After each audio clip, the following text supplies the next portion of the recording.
다음 주부터 아파트 중도금 허용 대출 기준 한도가 기존 9억 원에서 12억 원으로 확대됩니다. 이에 다음 달 분양을 앞둔 둔촌주공이 첫 번째 수혜 대상지가 될 전망입니다. 이복현 금융감독원장의 발언에 금융권이 다시 시끌해졌습니다. 금융지주 이사회 의장들에게 투명성과 도덕성을 주문했는데 금융권 지배구조를 흔드는 압박용 메시지란 해석도 나옵니다. 국내 기업 자금 확보에 빨간불이 켜졌습니다. 회사채 발행과 차환이 막힌 상황인데요. 대기업들의 회사채 중 내년 상반기 만기가 돌아오는 물량이 37.4%에 이르는 것으로 나타납니다. 쿠팡이 로켓 배송을 시작한 지 8년 만에 1,000억 원대 영업이익을 거뒀습니다. 업계에선 김범석 쿠팡 의장의 뚝심 투자가 통했다는 평가가 나옵니다. 센 경제라이브 출발합니다.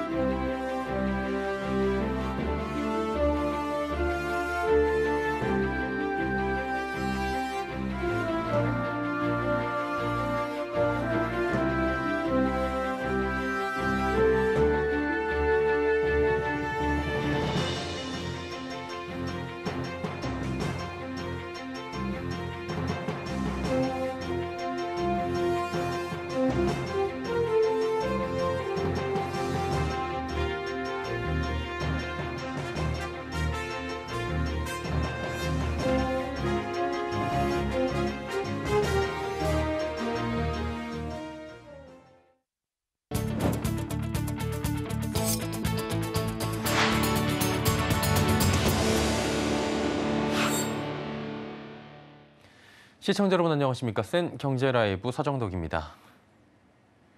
다음 주부터 아파트 중도금 대출 기준이 확대됩니다. 기존 9억 원보다 높은 분양가에도 중도금 대출이 가능해지는 건데요. 다음 달로 분양 시기를 앞당긴 둔촌주공 첫 번째 수혜 대상지가 될 전망입니다. 서청석 기자입니다. 다음 주부터 아파트 중도금 대출 기준이 기존 분양가 9억 원 이하에서 12억 원 이하로 완화됩니다. 국토교통부와 주택도시보증공사에 따르면 당초 금지됐던 분양가 9억 원 초과 12억 원 이하 아파트에 대한 중도금 대출이 이르면 다음 주부터 허용됩니다. 정부는 분양시장 과열을 막기 위해 지난 2016년 8월부터 규제지역 여부와 상관없이 분양가 9억 원 초과 주택에 대해 허그와 한국주택금융공사의 중도금 대출 보증을 막아왔습니다. 때문에 분양가가 9억 원을 넘는 아파트를 분양받을 경우 중도금 대출이 전면 금지돼 청약 당첨자가 분양대금을 전부 자기 자금으로 부담해야 했습니다.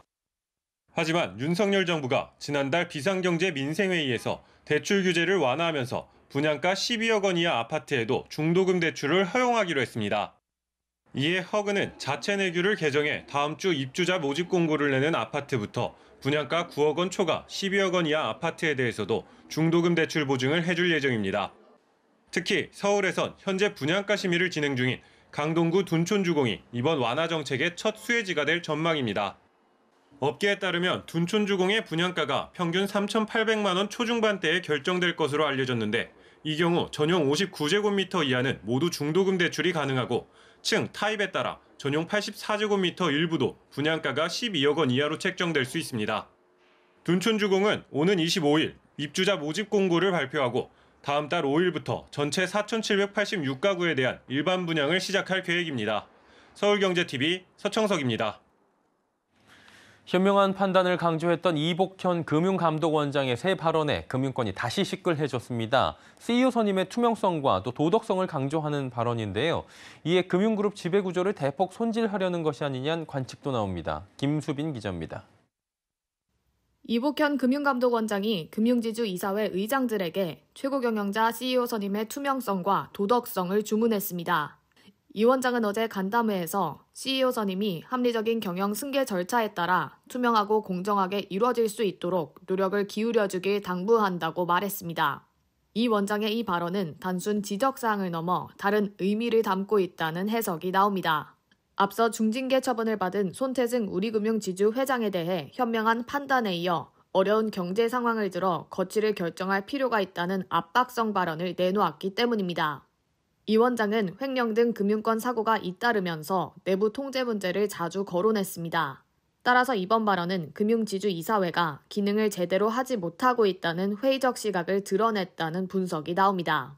일각에서는 금융지주 회장들이 여전히 회장후보 추천위원회 회추위에도 막강한 영향력을 행사하는 것으로 이 원장이 보고 있는 것이 아니냐는 추측도 나옵니다. 그래서 이사회가 CEO 선출에 적극 나서달라는 요구라고 보고 있습니다. 금융권에서 이 발언이 경고장으로 해석이 가능하다고 봅니다. 금융사 지배구조와 투명한 경영진 선임을 강조한 것은 임기 만료를 앞둔 금융그룹의 연임 반대라는 압박용 메시지라는 겁니다. 금융권 불만도 커지고 있습니다. 한 업계 관계자는 현직 회장이 이사회에 영향력을 행사하는 건 정말 옛날 옛적 이야기라며 그렇게 되면 이사회 존재 자체를 부정하는 것이라고 말했습니다. 사회이사 추천위원회에서 CEO를 배제한 것과 부회장직 등 경영 승계도 투명하게 공개하고 있는 것을 예로 들었습니다. 이 원장의 지배구조 변화는 촉구에만 끝나지 않을 가능성도 있습니다. 금융지주 CEO 선임 과정의 공정성 등에 대한 당국의 감독도 반드시 이루어져야 한다고 밝힌 것을 보면 금융당국이 직접 메스를 들이댈 수 있다는 관측도 나옵니다. 서울경제TV 김수빈입니다. 최근 시중은행이 14년 만에 5%대의 예금 상품을 내놓으며 금융권의 금리 경쟁에 다시 불이 붙었죠. 치열해진 경쟁에 고객을 붙잡으려는 제2금융권에선 연말 7%대의 예금 전망까지 나오고 있습니다. 김미연 기자입니다. 시중은행의 1년 정기예금 금리가 연 5%를 돌파했습니다. 오늘 은행권에 따르면 국민은행의 KB스타 정기예금은 1년 만기 기준 최고 연 5.01% 금리를 제공합니다. NH농협은행의 NH오러니 예금도 연 5.1%의 금리가 적용됩니다. 시중은행 정기예금 금리가 5%를 넘은 건 2008년 금융위기 이후 14년 만입니다. 더 공격적으로 금리를 높여온 제2금융권에선 벌써 연 6%를 넘어선 예금 상품도 보이고 있습니다. 저축은행 중앙회에 따르면 오늘 기준 6%대 금리를 제공하는 1년 만기 정기예금 상품은 12개에 이릅니다. 상호금융권도 신협의 경우 전주와 대전 신협이 6.1% 금리를 제공하고 있고 새마을금고는 전주 송천지점이 연 6.5%의 이율을 주고 있습니다. 이처럼 금융권의 수신금리가 오르는 건 시중자금이 정기예금으로 빠르게 몰리는 가운데 수신자금 확보 경쟁이 치열해진 영향입니다. 금융당국은 최근 금융권의 과도한 수신금리 인상을 자제해달라고 당부했지만 시중은행도 연 5%대 정기예금 경쟁이 뛰어들면서 예적금 금리 경쟁은 본격화될 전망입니다. 특히 연말에 예금 만기가 돌아오는 고객이 많은 저축은행에선 금리 수준이 더 올라갈 수 있습니다. 기준금리의 인상이 선순에서 진행이 되고 일부분의 금리가 상승하게 된다면 유동인권의 입장에서는 시장 경쟁력 확보 차원에서 현재 6%대의 상품들을 봤을 때 7%의 상품이 출시할 가능성도 있다. 다만 예금 금리가 오르면 은행들의 자금 조달 비용이 늘어나는 구조 탓에 조만간 대출금리 역시 따라오를 수밖에 없을 것으로 보입니다. 서울경제TV 김미연입니다. 시장 경색과 수요 증발로 회사채 신규 발행, 차환이 모두 막히며 6년 만에 발행액보다 상환액이 많은 이른바 순상환 상태로 전환됐습니다. 이는 기업들의 회사채 신규 발행보다 이미 발행한 회사채를 상환한 규모가 더 많다는 것을 의미합니다.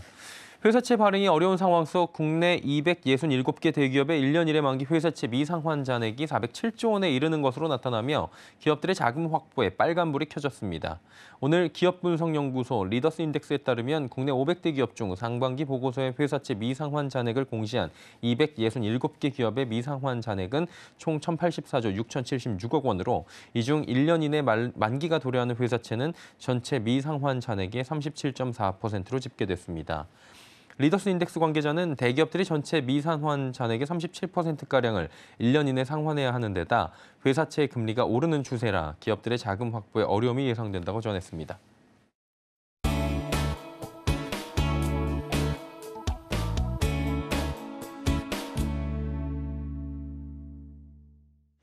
리모델링 사업은 재건축 사업에 비해 사업성 자체가 좀 떨어진다는 탓에 큰 관심을 받지 못한 바가 있습니다. 그런데 최근 이 시장을 바라보는 건설사들의 눈빛이 달라지고 있다고 하는데요. 대형 건설사들이 속속 리모델링 시장에 진입하더니 하이엔드 브랜드까지 수주전에 등장하고 있는 건데요. 자, 점점 커지고 있는 리모델링 사업과 시장 상황들 짚어보도록 하겠습니다. 부동산부의 이지영 기자와 오늘 함께하도록 하죠. 어서 오세요. 안녕하세요. 예. 리모델링 수주전에 이른바 최고 브랜드죠. 하이엔드 브랜드가 동원되는 걸 보면 경쟁이 굉장히 치열해졌다 이렇게 봐도 되겠죠. 네, 맞습니다. 통상 건설사들이 하이엔드 브랜드를 내놓을 때는 재개발과 재건축 등 또 사업성이 크고 또 입지가 좋은 곳을 선별해서 들어갑니다. 특히 브랜드 가치를 유지하는 것이 가장 중요하기 때문에 건설사 내부에서도 규정을 꼼꼼히 따져서 이제 적용을 하는데요. 리모델링의 경우 과거 일부 건설사들 외에는 많이 찾지 않는 그런 사업이었습니다. 하지만 국내 정비 사업이 현재 포화 상태고 또 건축 기술도 이전보다 좋아지면서 최근에는 대부분의 대형 건설사들도 이 리모델링 사업에 뛰어들고 있는 모습입니다. 관련해서 업계 관계자 얘기 들어보겠습니다. 어떻게 보면 요즘 건설 산업에서 재개발, 재건축이 다양한 제도와 법적인 문제로 시기가 늦어지고 있기 때문에 반대로 사업성이 짧아지는 리모델링 사업을 실제 조합원들이 필요해하고 있는 상황입니다. 그렇기 때문에 이런 수요자의 니즈에 맞춰서 저희 이제 기업들이 이런 사업에 나가게 됐습니다. 네, 이렇게 경쟁이 또 치열해지면서 수주전에서 차별화가 필요해진 건데요. 대표적으로 지난해 현대건설은 잠원동화 리모델링 사업에서 DH를 제안했고요. 또 롯데건설 역시 청담 신동아 아파트 리모델링에 프리미엄 브랜드 르에를 적용하면서 시공권을 따낸 바 있습니다. 이에 리모델링 수주 실적 1위를 달리고 있는 포스코건설도 앞으로 리모델링 사업에서 자사의 하이엔드 브랜드인 OTL을 적용하는 방안을 검토하고 있다고 합니다. 네, 리모델링이 한 군데가 들어가는 게 아니라 이른바 뭐 둘셋 컨소시엄 짜가지고 들어가는 걸로 알고 있는데 최근에는 보니까 단독 수주 소식이 점점 많이 들리는 것 같아요. 네, 맞습니다. 과거에는 쌍용건설이 리모델링 시장을 독점하고 있었죠. 그만큼 많은 경험과 기술력을 가지고 있었기 때문에 다른 건설사들이 쌍용건설과 같이 협업을 하면서 이 시장에 발을 들여놨습니다. SK 에코플랜트는 올해 5월 인천 부계주공 아파트를 쌍용건설과 컨소시엄을 했고요. 또 현대 엔지니어링도 지난해 3월 쌍용건설과 광명 철산 한신 아파트 리모델링 사업을 같이 진행했습니다. 그런데 최근 들어서는 단독 수주 소식이 계속해서 들려오고 있습니다. SK 에코플랜트가 지난달 용인 수지에서 첫 리모델링 사업을 단독으로 수주했고요. 또 한화건설도 지난 9월 염창 무학 아파트에서 리모델링 사업을 단독으로 따냈습니다. 이에 따라 각각 기술 개발을 위한 전담팀을 꾸리는 등 또 경쟁력 강화의 움직임도 활발해지고 있습니다. GS건설은 조직 개편을 통해서 리모델링 랩을 마련을 했고요. 또 현대건설과 롯데건설도 지난해 리모델링 전담 조직을 구성했습니다. 포스코건설은 2014년부터 리모델링 전담팀을 꾸려서 지금 리모델링 사업을 추진해오고 있습니다. 보니까 뭐 한두 건설사가 아니라 많은 건설사들이 공을 들이고 있다. 그리고 조금 더 힘을 주고 있는 것 같은데 그러다 보니까 아무래도 사업 전망이 뭐 좋기 때문에 이런 거겠죠? 네, 맞습니다. 한국건설산업연구원에 따르면 이 리모델링 시장의 규모가 2030년에는 약 30조 원이 될 것이라고 예상을 하고 있습니다. 특히 업계에서는 재건축보다 사업 진행에 있어서 수월하다는 점에서 또 리모델링의 성장 가능성을 높게 보고 있는데요. 이와 관련해서 관계자 인터뷰 들어보겠습니다.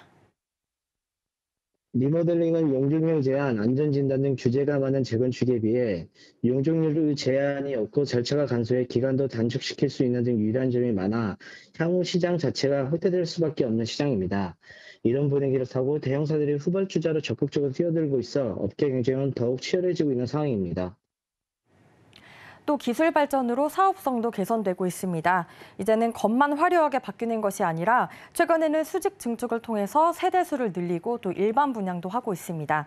쌍용건설이 공사를 맡은 서울 송파구 오금동 송파더 플래티넘은 리모델링을 통해서 29가구를 일반 분양했는데요. 국내에서는 최초 사례였습니다. 이게 리모델링은 한마디로 벽을 그대로 두고 속을 바꾸는 거잖아요. 그러다 보니까 뭐 여러 가지 어려움도 있다고 들었고 층간소음 문제도 지금 개선하기 어렵다고 들었었는데 이 부분은 어떻습니까 지금? 네, 맞습니다. 리모델링 아파트는 세대의 층고가 낮아서 층간소음을 줄이기 위한 여러 가지 방안을 시도하기가 좀 어렵습니다. 또 신축 아파트보다 바닥 슬래브 두께가 얇아서 상대적으로 층간소음에는 좀 더 취약한 특징이 있는데요. 최근 건설사들이 이런 문제를 해결하기 위해서 기술 개발에 착수하고 있습니다. 대표적으로 롯데건설과 삼성물산, 포스코건설은 리모델링 아파트를 대상으로 층간소음을 줄일 수 있는 고성능 바닥구조 개발을 시작했습니다.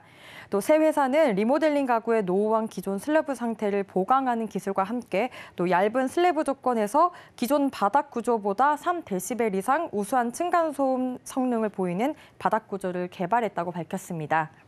이 기술은 롯데건설이 시공 중인 리모델링 현장에서 검증 연구에 들어가기도 했는데요. 이처럼 시장이 성장함에 따라서 건설사들도 각종 기술 개발에 힘을 쏟고 있기 때문에 층간소음 사례처럼 이제 리모델링 아파트의 품질도 앞으로 더 개선될 것으로 보입니다. 예, 아파트 리모델링 시장 관련 이야기들 짚어봤습니다. 부동산부의 이지영 기자였습니다. 고맙습니다. 고맙습니다.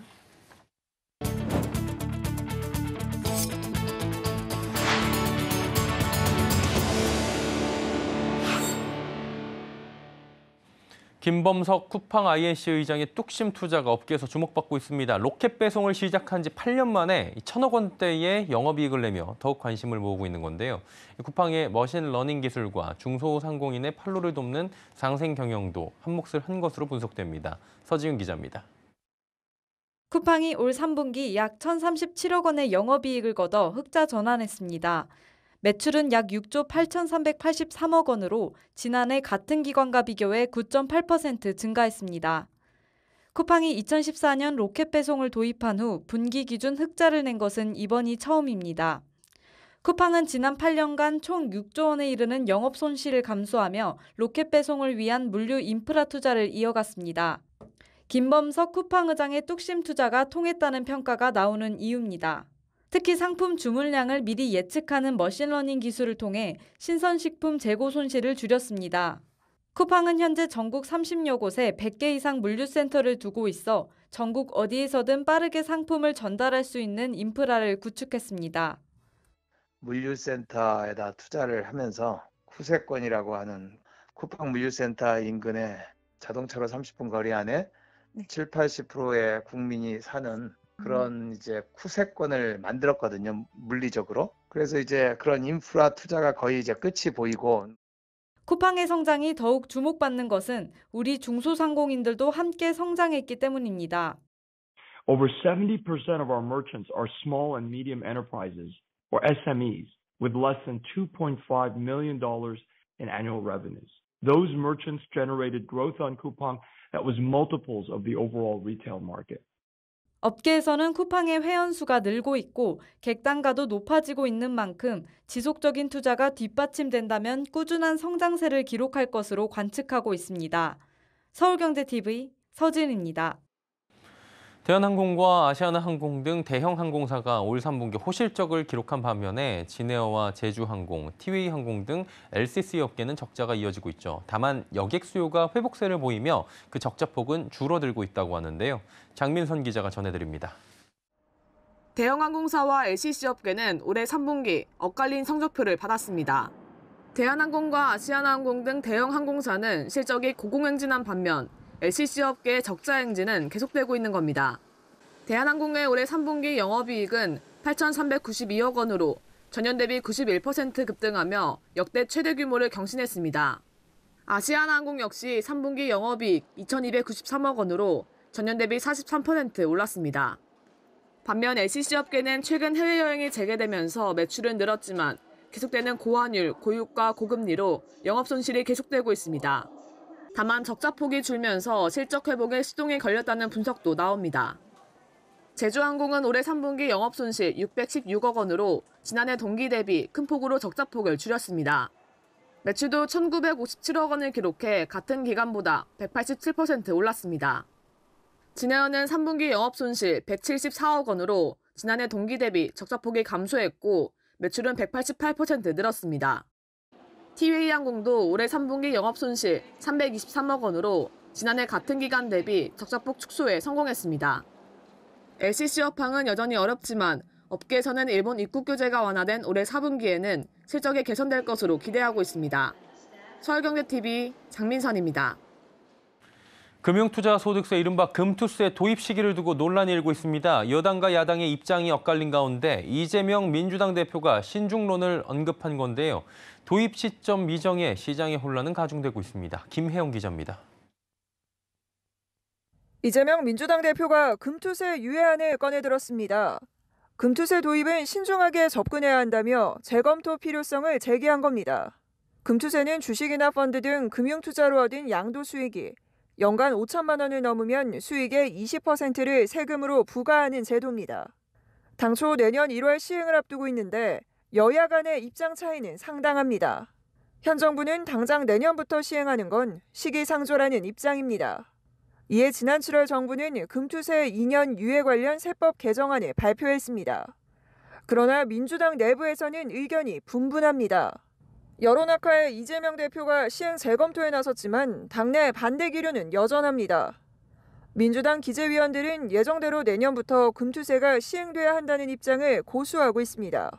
현재 개인 투자자들은 가뜩이나 증시 침체에 연말 변동성까지 커진 가운데 금투세가 시행되면 당장 거래가 줄고 시장이 위축될 것이란 우려를 내놓고 있습니다. 이 사이 시장의 혼란은 커지고 있습니다. 연말 매수와 매도를 고민하는 개인 투자자와 관련 시스템 구축에 들어간 증권사, 과세당국까지 정치권의 공방이 길어지는 가운데 불확실성 해소가 필요하다는 겁니다. 빨리 결정을 내려주는 것이 가장 중요합니다. 증권사들이나 혹은 금융회사들에게는 불확실성에 따른 비용 요소가 증가할 수밖에 없는 거거든요.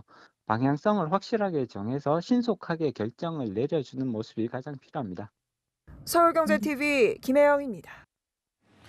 삼성이 이병철 창업회장의 35주기 추도식을 오는 18일 진행하기로 한 가운데 내부적으로 회장 호칭 정리를 한 것으로 알려집니다. 그동안은 이병철 선대회장, 이건희 회장으로 지칭한 바 있는데 앞으로는 이병철 창업회장, 이건희 선대회장으로 각각 부르기로 했습니다. 한편 창업회장의 추도식이 이재용 회장의 승진 이후 열리는 첫 자리인 만큼 이 회장이 어떤 메시지를 내놓을지에도 관심이 모아집니다.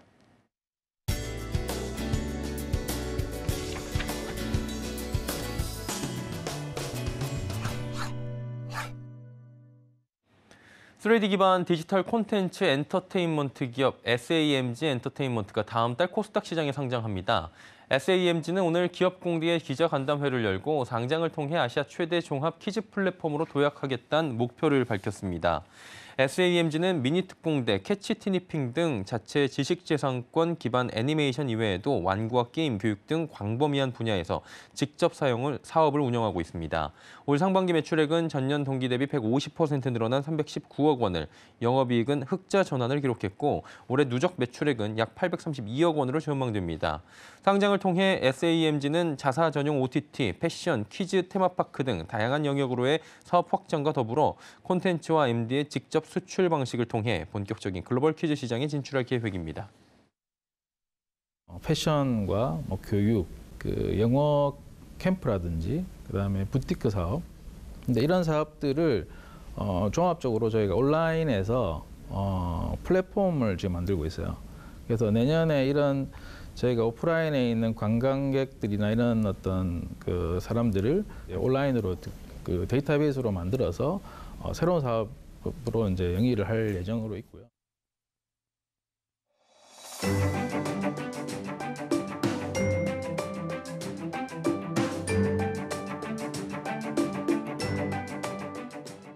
안녕하세요. K웨더 라이프스타일 예보 신지수입니다.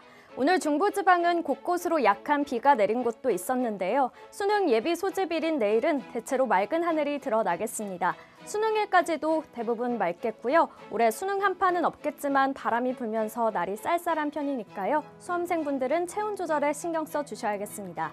내일도 곳곳으로 공기질은 탁하겠습니다. 미세먼지 농도는 오전에 중서부와 전북이 나쁨 단계, 영남과 광주도 한때 나쁨 단계를 보이겠는데요. 내일 오후에는 먼지가 일시적으로 나아지겠지만 모레 수능일 서쪽을 중심으로 공기가 다시 탁해질 것으로 예상되니까요. 호흡기 관리 잘해주시기 바랍니다. 다음은 자세한 내일 날씨입니다.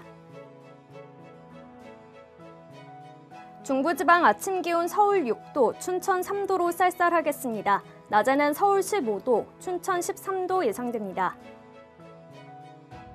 동해안 지방 속초와 강릉이 7도로 출발해 낮 기온은 15도 보이겠습니다. 남부지방 광주의 아침 기온 7도, 대구 5도 보이겠습니다. 한낮에는 광주 15도, 대구 16도 예상됩니다. 내일 해상의 하늘도 대체로 맑겠고요. 물결은 모두 잔잔하겠습니다. 당분간 이맘때 수준의 기온을 보이겠고요. 일교차가 큰 날씨가 이어지겠습니다. 이번 주말 제주도에는 비가 내리겠습니다. 날씨였습니다. 생경제라이브 저희가 준비한 소식은 여기까지입니다. 편안한 저녁 시간 보내시길 바랍니다. 고맙습니다.